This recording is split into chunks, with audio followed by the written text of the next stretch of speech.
Lyons, you're the acting ICE director, and you've got a big job, big task right now.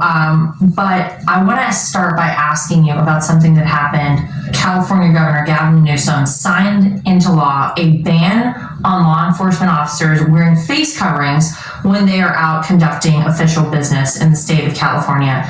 And Gavin Newsom said, "What are you afraid of?" So given that there's been a 1,000% increase in assaults on ICE agents in particular since January, what is your response to all of this?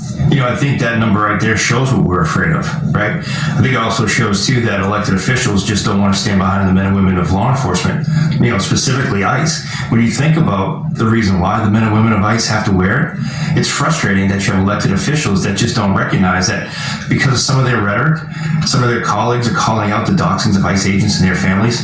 I can speak personally. I've been doxxed. I've had Antifa show up at my residence at 2 o'clock in the morning, threaten my family, and it's just not right. The men and women of ICE don't deserve that. They signed up to do a law enforcement mission. That's what they're doing. They're making America safe again. I just say to Governor Newsom, we're going to keep enforcing law in California like we've always done.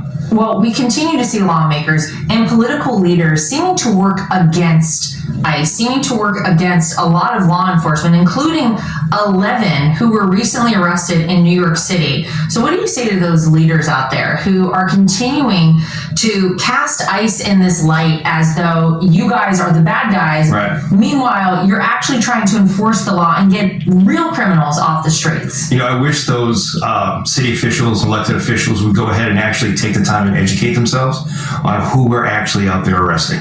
You can go to any one of our social media pages and see the worst of the worst that we're getting every day. And we're transparent about it. We want the public to know exactly who we're getting.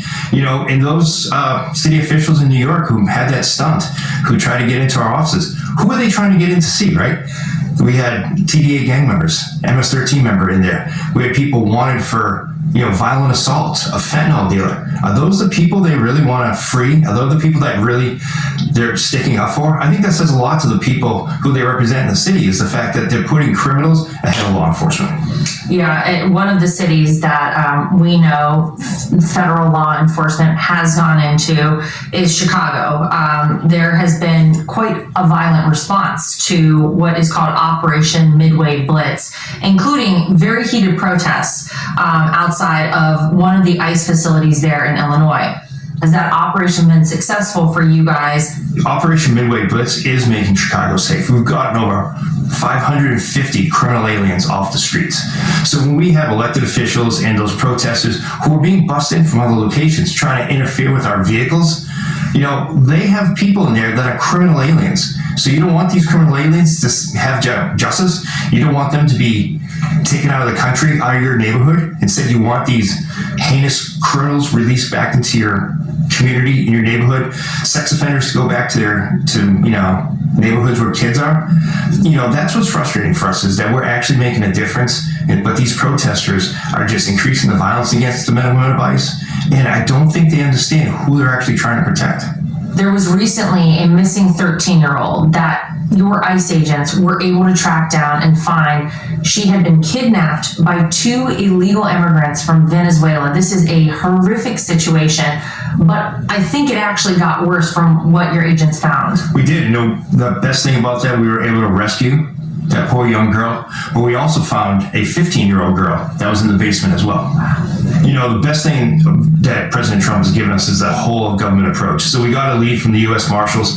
We worked with them. There was these 2 Venezuelan men here in the country illegally, came in under the last administration, who should never be here. We were able to track them down in Chicago. My agents were able to go in and rescue this girl. She was trapped in the basement. So when you think about that, when you have all the stuff that's said about what ICE agents do every day, comparing us to Gestapos and Nazis, when you actually think of the victims that we're saving every day, in this case, just highlights it. Well, what's interesting is we did sit down for this show with some of the ICE agents who work with you, and it's amazing that it doesn't feel like, despite all that's been thrown their way, that any one of them is deterred from doing their jobs. I mean, there's so much I think that ICE agents do. These unaccompanied minors, like we're talking about right now, is part of who you guys are out there working for. You're out there to get the bad guys off the streets, but you're also doing that sort of a job.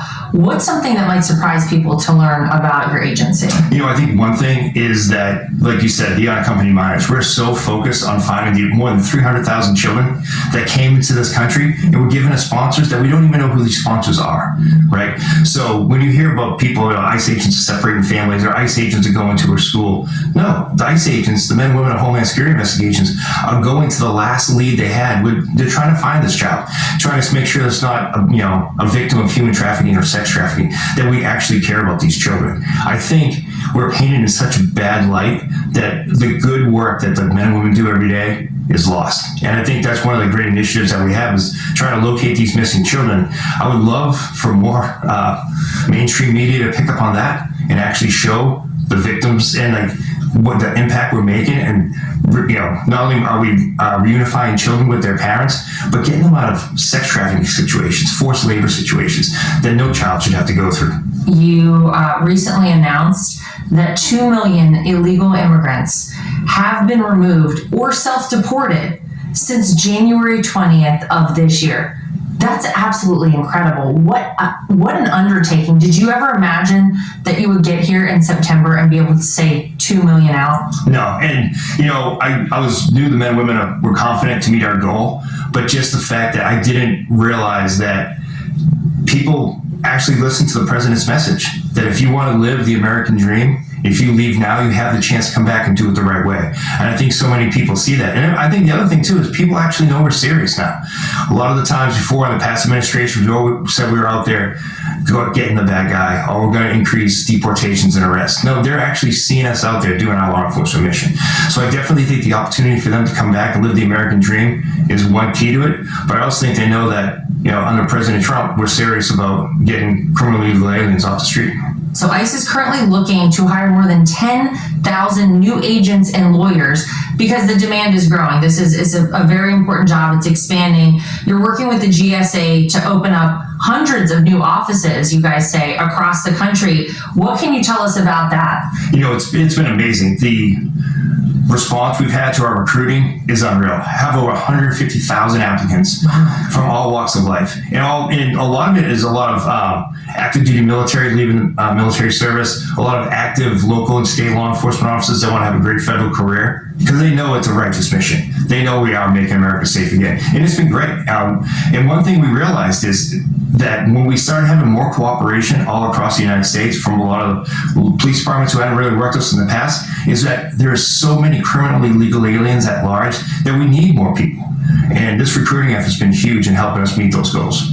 So what will a job well done look like to Director Todd Lyons? When do you actually take a moment, and when can you exhale and say, we've actually accomplished a big goal? Do you have an idea in mind?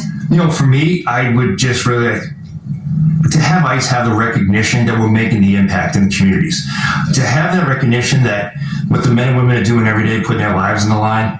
To me, I think that is something that the men and women deserve of ICE. For me to sit back and look that every officer and agent got home safe every night, that we made a difference, that we got a lot of these federal search warrants completed on a lot of these businesses that have been exploiting human labor and trafficking. I think at the end of the day, that's really important to me, is that the men and women of ICE know that they're wanted, right? That they're doing a great job, and that the American public sees that we're making a difference. Well, Director Todd Lyons, you guys are working hard. You're doing an amazing job, and there really are so many of us out there who are very appreciative of the job you do. So thank you for everything. Well, thank you so much for letting me brag on the men and women of ICE.